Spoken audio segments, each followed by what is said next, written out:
you're having a great Wednesday. What is up, guys? And welcome to the FPL Today video for Game Week 33 and the captaincy decision. In this series, we go over the games and the captaincy options, which I think could have the best results in a game week to help your FPL rank. So if that is something you are interested in, please do make sure to hit that like button, subscribe, and hit that notification for FPL, and let's get straight into the video. So first of all, I do want to apologise for the fact that I've actually managed to get some of the work done before I imagined I would, and I didn't get the tweet out for the captaincy poll, which would have been included in this video, but hopefully next week's a bit more normal as far as the schedule is concerned, and we should be able to do that. So make sure to check me out on Twitter at JNO_FPL to make sure to get involved in captaincy polls and get your questions in for the game week preview. But we start off this series with Liverpool, who play Newcastle at home now. Let's be honest, Liverpool played Leeds last night, who is also a team we'll be talking about in this captaincy decision video. And they only scored one goal, which is a little bit disappointing considering they were playing Leeds, who against Man City and Liverpool now have been a bit more defensively solid, only conceding one goal in each game. However, they now come against Newcastle, who do seem to be a bit revitalised as they try to make sure they stay in the Premier League. However, Newcastle's defence has got an expected goals conceded at 10.26, expected clean sheets at only 1.04, and goals conceded at 9, with only one clean sheet in the last 6. Relatively speaking, in the league, their expected goals conceded puts them 5th worst in the league, just behind Leeds and just above Spurs, which is a surprising one to see, Spurs not being good defensively. Maybe that's why Jose Mourinho got sacked, a defensive manager that has bad expected goals. But either way, hopefully, with Liverpool now not with the Champions League to worry about, and with the Champions League to worry about as far as where they finish in the Premier League, the Super League may be having an effect on that. We're hoping Liverpool do try to hit the ground running and get into those top 4 places. Of course, one of the main captaincy options will be Salah at 12.5 million. He has the 3rd best expected goals of anyone that I'm going to talk about today, with an expected goals at 2.57. However, in the last 6 games, that isn't the greatest expected goals you'll ever have seen from Mohamed Salah.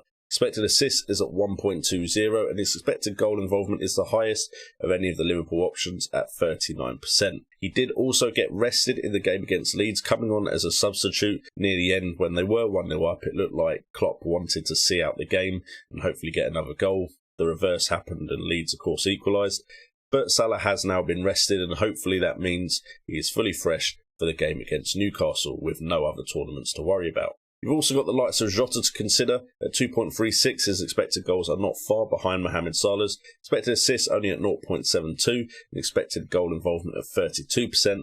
But you could also try and get involved with some Liverpool clean sheets. They've looked better defensively. Yes, they did concede late to Leeds, but clean sheets are now back on the table for Liverpool. Not quite as they used to be, but Trent also has shown a better attacking output. Expected goals is only at 0.37, but we know he can score a screamer from out of nowhere. Expected assists at 2.10, the highest of any Liverpool player in this list. Expected goal involvement at 26%, with the 2 avenues, 2 points of clean sheets and attacking returns. Originally, my gut was saying to go with Salah this week as captain, but as we get on with the video, maybe there are some other options in this game week.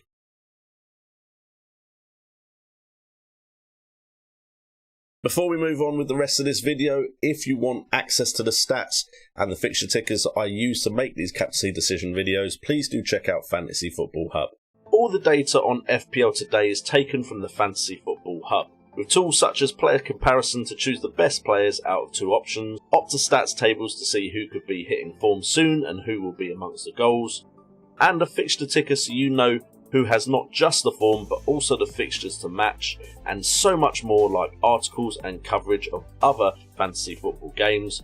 Ask yourself why you haven't joined the Fantasy Football Hub. It's just £2 a month to unlock your FPL potential. So guys, if you want to support me and this channel, make sure to also support Fantasy Football Hub. Sign up for your access to Opta-Stats, fixture tickers, and also articles to help you with your Fantasy Premier League season. And let's get on with the video.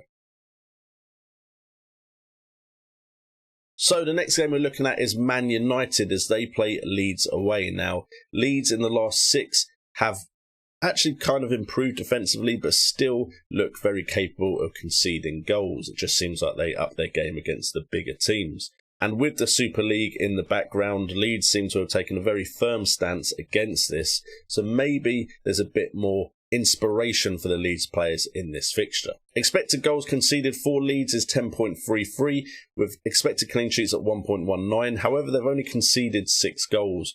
Despite that expected goals conceded, they've also only got 1 clean sheet, much like the other teams that are opposition in this video. But I feel like Leeds will definitely be willing to put up a fight, but they do generally concede in most games they play in. Now, usually when making a video about Man United and captaincy, Fernandes would be my first shout at 11.6 million. However, expected goals at 2.91 and expected assists at 1.49 with expected goal involvement at 38% does hide the fact that Fernandes' output and returns hasn't been that great. Only 1 goal and 1 assist in the last 6 games, which is very poor for a player of Fernandes' stature. His expected goals is actually the second highest of anyone that I'm going to talk about today. However, he has been outscored by Greenwood, who's managed 4 goals and 1 assist, Rashford, who's managed 1 goal and 2 assists, and also Cavani, who has played pretty much half the game time and has got 2 goals and 1 assist. So potentially there could be a better captaincy option in this Manchester United side. You could look at Rashford at 9.5 million. He's got expected goals at 1.58, expected assists at 1.36, and expected goal involvement at 25%. However, Greenwood has really stood out recently. His minutes are at 305 minutes, which of course is less than Rashford's 391 and Fernandes' 448, but it is more than Cavani's 217. Expected goals at 2.50 with expected assists at 1.81, which expected assists higher than Fernandes is a big surprise. He's also expected goal involvement of 37%, only 1% below Fernandes, and has been converting his underlying stats into goals. So if we get any positive news from Ole Gunnar Solskjaer that Greenwood will start in this game against Leeds, potentially Greenwood could be a very good differential captain, although for all I know, the whole world knows about this, and I've just been too wrapped up in all this Super League nonsense. And then finally, we're looking at Leicester City versus Crystal Palace at home. Now, Crystal Palace actually defensively with their underlying stats are better than both Leeds and Newcastle. However, they have conceded 9 goals, whereas Leeds have conceded less. Expected goals only at 9.15, a much better improvement, putting them at 8th in the table for worst defence compared to Leeds' 4th and Newcastle's 5th. Expected clean sheets, however, is lower at 0.84. And like I said, 9 goals conceded and only 1 clean sheet. It looks like Crystal Palace are quite easy to convert chances against. We then look at Leicester, and to be honest, there's only really 2 options to consider here. One of them is on hot form right now at 6.1 million, and that's Iheanacho. The other, of course, is a pedigree player that has proven himself before, but stats really don't match up to his much cheaper alternative strike partner, and that is Jamie Vardy at 10.1. Now, Jamie Vardy at 10.1 has expected goals at 1.55, expected assists at 1.90, which has really improved with Iheanacho as his strike partner, and expected goal involvement at 49%.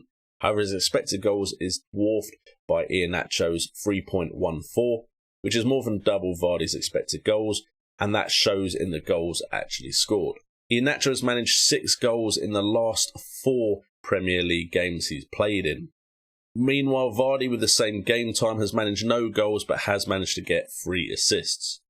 So as far as an explosive captaincy option, Iheanacho could be a fantastic pick, especially if he isn't picked by a lot of the community and those outside of it. Expected goal involvement right now for Iheanacho is 64%, and of course he also just recently scored in the FA Cup against Southampton as well, and just seems on the form of his life right now. Leicester also are vying for one of those top 4 places in the Premier League. Again, we don't know how important that is anymore, but I'd imagine they still want to get it just in case the Champions League is still as important as it usually has been. So finally, the question would be, who am I going for? Now, originally, like I said at the beginning of this video, Salah was the one that I was leaning towards. However, Iheanacho has definitely caught my eye with his form as a potential differential captaincy option. As far as United go, if I had Greenwood, maybe I'd consider him. And I do have Fernandes, but to be honest, he has been rather disappointing recently as far as his returns are concerned. So for me, it's between Iheanacho as a bit more of a differential captain, and Salah is probably the one that's more of a shield choice, and knowing me is more likely the way I play the game going to be my captain. Anyway guys, hopefully this has helped you with your captaincy decisions for blank game week 33. If it has, please do hit that like button, subscribe and hit that notification bell for FPL, and also check out the Fantasy Football Hub, top link in the description. Supporting them supports FPL Today, so if you want to help us out here on the channel, do go and check them out. All that being said, I've been JNO, this has been FPL Today, and remember, it's all about the game.